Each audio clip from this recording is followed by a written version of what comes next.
This video is about how to delete your Snapchat account permanently. Therefore, without wasting any of your time, let's jump to the video. So in order to delete your Snapchat account permanently, you need to open Snapchat application. At the top left corner of your screens, you will see your profiles icon. So click on it. Then click on the settings icon. Scroll down to the bottom and below the support tab, click on I need help. Scroll down and click on this managing my account option.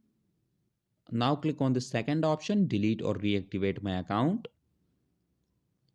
Then select how do I delete my Snapchat account. Scroll down and click on this accounts portal option. Now to delete your Snapchat account, you will be required to enter your password. And once you have entered the password, all you have to do is to click on continue.